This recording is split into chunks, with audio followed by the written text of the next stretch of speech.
नमस्कार. श्री स्वामी समर्थ. स्वामी महाराज तुमच्या मनातील सर्व इच्छा आकांक्षा पूर्ण करोत ही स्वामींचरणी प्रार्थना करून आजच्या व्हिडिओला सुरुवात करते. तर उद्या 26 सप्टेंबर वार गुरुवार रोजी आलेला आहे गुरुपुष्यामृत योग. पुष्य नक्षत्र जेव्हा गुरुवारी येते तेव्हा गुरुपुष्यामृत योग हा तयार होतो आणि पितृपक्ष चालू आहे आणि पितृपक्षामध्ये हा गुरुपुष्यामृत योग आलेला आहे.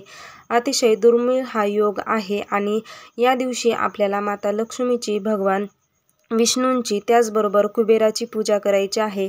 कारण गुरुपुष्यामृत योग हा माता लक्ष्मी, कुबेर देवता व भगवान श्रीहरी विष्णूंना समर्पित आहे. आपल्याला जेवढ्या सेवा करता येईल तेवढ्या सेवा करायच्या आहेत. पितृपक्षामध्ये स्नान आणि दानाला विशेष महत्त्व आहे. पितृपक्षामध्ये आपण आपल्या पूर्वजांना जेवू घालत असतो, त्याचबरोबर तीर्थक्षेत्री जाऊन स्नान देखील करत असतो, पण प्रत्येकाला स्नान करणे शक्य नाही. त्यामुळे उद्या आपल्याला गुरुपुष्यामृताच्या योगावर, त्याचबरोबर गुरुवार आहे, पितृपक्षातील गुरुवार आहे, तर आपल्याला आंघोळीच्या पाण्यामध्ये ह्या वस्तू टाकून आंघोळ करायची आहे. हा अत्यंत प्रभावशाली उपाय आहे. हा उपाय केल्यामुळे तुम्हाला प्रत्येक कामात यश मिळेल. तुमचे अडलेली जी काही कामे असतील तर ती सर्व कामे मार्गी लागतील. तुमची लक्ष्मीबाबत काही अडचणी असतील, तुमची मुले तुमचे ऐकत नसतील, तुमची कामात प्रगती होत नसेल, त्याचबरोबर माता लक्ष्मीचा तुम्हाला आशीर्वाद मिळेल. तुमचे जे काही 7 पिढ्यांचे दारिद्र्य आहे तर ते दारिद्र्य नष्ट होईल व लक्ष्मी तुमच्याकडे येईल. असा हा अत्यंत प्रभावशाली उपाय आपण पाहणार आहोत. ह्या वस्तू टाकून आपण पाण्यामध्ये टाकून या पाण्याने आंघोळ करायची आहे. तर पितृपक्षामध्ये आपल्याला दान करायचे असते. त्याचबरोबर उद्या गुरुपुष्यामृत योग देखील आहे. तर गुरुपुष्यामृत योगा दिवशी आपल्याला माता लक्ष्मीचे स्तोत्र म्हणायचं आहे. त्याचबरोबर माता लक्ष्मीची जेवढी सेवा करता येईल तेवढी सेवा करायची आहे. माता लक्ष्मीजवळ आपल्याला शुद्ध गाईच्या तुपाचा दिवा लावायचा आहे. त्याचबरोबर त्या दिव्यामध्ये थोडीशी हळद टाकायची आहे, कारण माता लक्ष्मीला हळद ही अत्यंत प्रिय आहे. गुरुपुष्यामृत योगा दिवशी सोने खरेदी करण्याला विशेष महत्त्व आहे. तुम्हाला सोने खरेदी करणे जमले नाही तर तुम्ही हळद किंवा आपल्या ज्या कवड्या असतात तर त्या कवड्या देखील खरेदी करू शकता. त्याचबरोबर या दिवशी नवीन वाहने, कपडे खरेदी केली जातात, शुभ कार्य केली जातात, कारण गुरुपुष्यामृत योग हा गुरु नक्षत्रावर तयार होत असतो आणि या योगाला अत्यंत विशेष असं महत्त्व आहे. आता उद्या आपल्याला या गुरुपुष्यामृत योगावर आंघोळीच्या पाण्यामध्ये काय टाकायचं आहे ते आपण पाहून घेऊया. पण त्याआधी तुम्ही चॅनेलवर नवीन असाल, चॅनेलला अजून सबस्क्राईब केले नसेल तर नक्की करा. त्या शेजारी असलेले बेल आयकॉन देखील प्रेस करा. चला तर मग व्हिडिओला सुरुवात करूया. तर उद्या आपल्याला जमलं तर ब्रह्ममुहूर्तावर उठून आंघोळ करायची आहे. 9:30 पर्यंत तुम्ही ह्या पाण्यामध्ये वस्तू टाकून याने आंघोळ करू शकता. घरातील प्रत्येकाने या पाण्याने आंघोळ करायची आहे.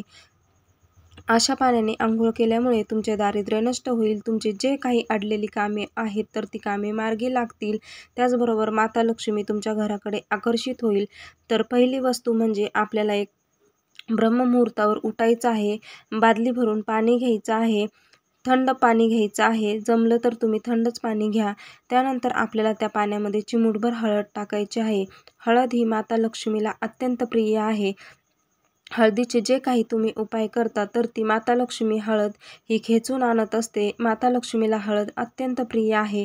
त्यामुळे या पाण्यामध्ये आपल्याला थोडीशी हळद टाकायची आहे.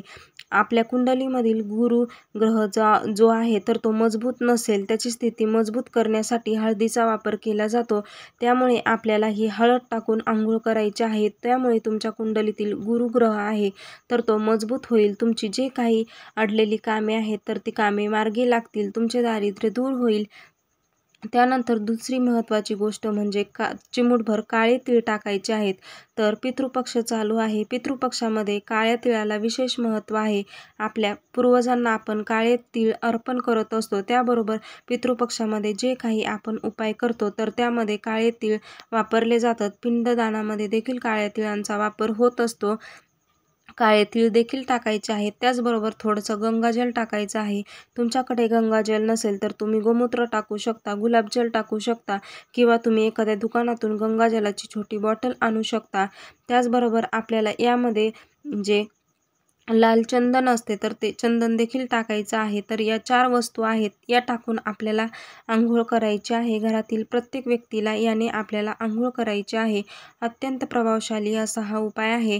तुम्ही ह्या वस्तू टाकून पाण्यात अंघोळ केल्यामुळे तुम्हाला प्रत्येक कामात यश मिळेल. तुमचं 7 पिढ्यांचं दारिद्र्य नष्ट होईल, असा हा अत्यंत प्रभावशाली उपाय आहे. उद्या गुरुपुष्यामृत योग आहे, त्यामुळे आपल्याला नक्की हा उपाय करायचा आहे. माता लक्ष्मीची, भगवान श्रीहरी विष्णूंची, कुबेर देवताची आपल्याला जेवढी सेवा करता येईल तेवढी सेवा करायची आहे.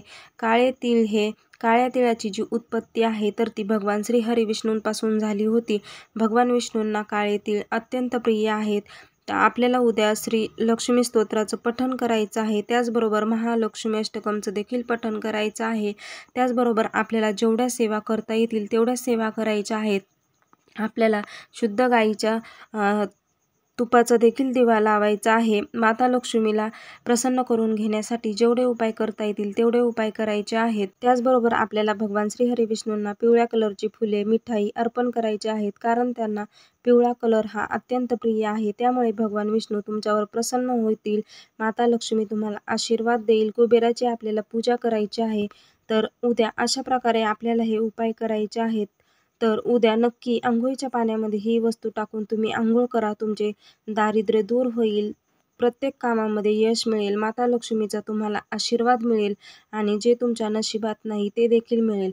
तर कसा वाटला व्हिडिओ कमेंट करून सांगा आणि असेच व्हिडिओ पाहण्यासाठी चॅनेल सबस्क्राईब करा.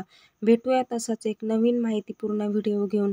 आजचा व्हिडिओ पाहिल्याबद्दल खूप खूप धन्यवाद. श्री स्वामी समर्थ.